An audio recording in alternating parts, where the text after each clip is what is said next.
During the first half of the 1980s, leadership changed dramatically on both sides of the Cold War.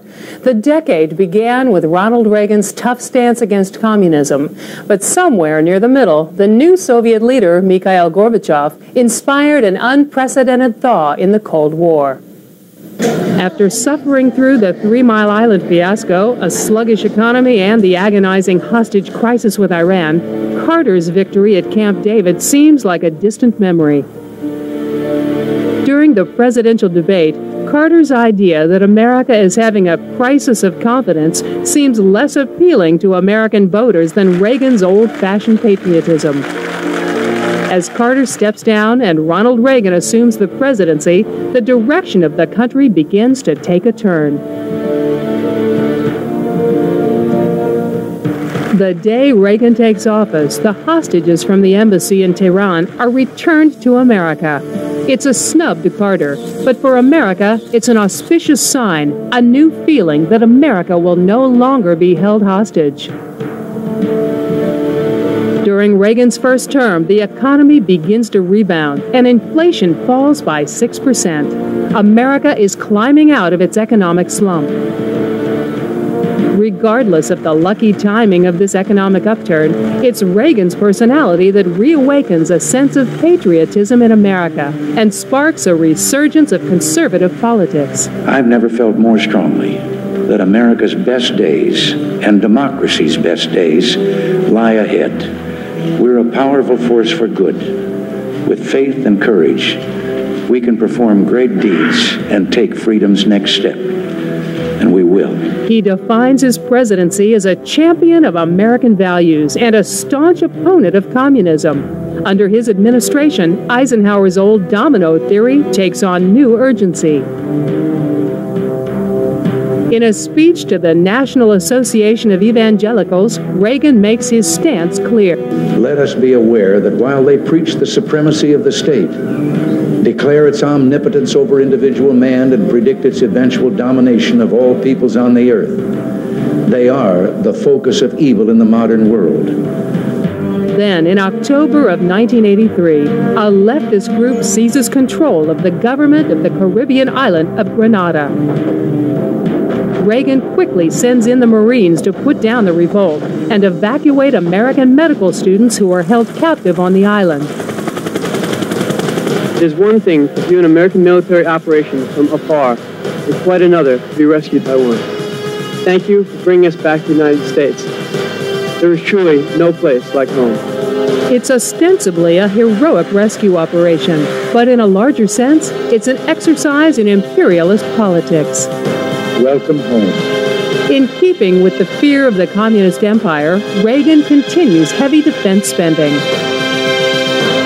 The goal is twofold. First, to maintain a military dominance over the Soviet Union, and second, to force the Soviets into an arms race that will simply exhaust their economy.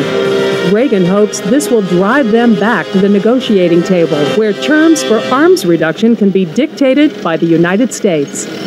To this end, in 1983, the Reagan administration comes up with a new defense plan of astronomical cost. What if free people could live secure in the knowledge that their security did not rest upon the threat of instant U.S. retaliation to deter a Soviet attack, that we could intercept and destroy strategic ballistic missiles before they reached our own soil or that of our allies? The president proposes a series of orbiting defense missile platforms to guard against a Soviet nuclear attack. The program is called the Strategic Defense Initiative, but in keeping with his theme of evil empire, it takes on the nickname of Star Wars. Bound by conservative politics, Reagan and Margaret Thatcher, the Prime Minister of Britain, form a close alliance. Reagan and the so-called Iron Lady see eye to eye on most issues, and especially on the Soviet Union. In 1985, it's Thatcher who first appreciates the warmer tone of the new Soviet leader, Mikhail Gorbachev. Pleased by her meetings with Gorbachev, she tells a dubious Reagan that he is a man you can do business with. In response to Gorbachev's rhetoric of reforms, Reagan turns a trip to Berlin into a challenge to the new Soviet leader. General Secretary Gorbachev, if you seek peace, if you seek prosperity for the Soviet Union and Eastern Europe, if you seek liberalization, come here to this gate. Mr. Gorbachev, open this gate. Despite his sincere desire to reform socialism, Gorbachev can only push changes so fast against the entrenched ranks of government bureaucrats. His politics are popular with Western leaders because they're in alignment with democratic values. In his 1987 book, Perestroika, Gorbachev outlines his plan for reform. It's a two-pronged approach, driven by perestroika, meaning reconstruction, and fueled by glasnost, meaning openness. While reconstruction allows for a more free market economy and a reduction of wasteful bureaucracy, openness allows for the open expression of ideas. This is supposed to lead to a general excitement for reform, but it can also lead to harsh criticism of the government. Perestroika is not a move toward dissolving or democratizing the Soviet Union. It's a reform of socialism. Nervous hardliners in the government constantly make sure Gorbachev does not stray too far. The slow pace of change creates a problem. The reforms have not had time to work, and with the gradual collapse of the old Soviet system, nothing is working. As lines grow longer, people grow more restless. Anxious to end Cold War defense spending, Gorbachev tries to negotiate an arms reduction with the United States. Keeping the pressure on, Reagan rejects his proposal to stop the development of the Star Wars project. But in December of 1987, the two nations do sign the INF Treaty, banning the production of medium and short-range ballistic missiles. Those already in place are destroyed.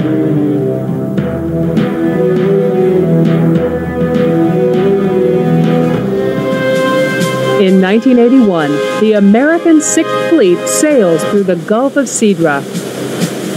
Disregarding Libyan leader Muammar Gaddafi's claims over this stretch of international waters, the Navy launches its F-14 Tomcat fighters to conduct maneuvers. When these aircraft are detected by Libyan radar, two jets are scrambled to intercept. Once they are within range of the American F-14s, they fire their missiles. The F-14s evade their fire and maneuver into position for an attack. The Libyan pilots are bold in their attempt, but their antiquated aircraft are no match for the American Tomcats. They are quickly shot down. Unable to defeat the American military, Libya endorses a terrorist campaign. A discotheque in West Germany is bombed, and an American jet is hijacked.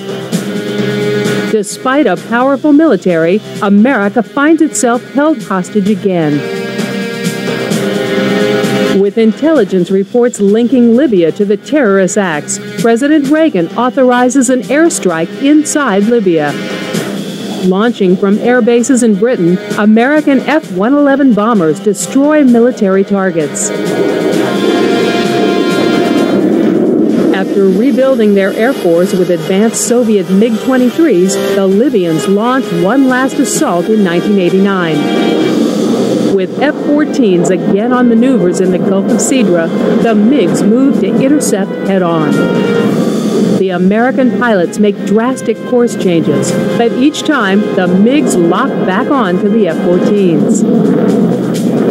When targeted with radar, the American pilots finally take action, and this intense standoff turns into a deadly, high-speed dogfight. As this gun camera video shows, the Libyan MiGs are shot down.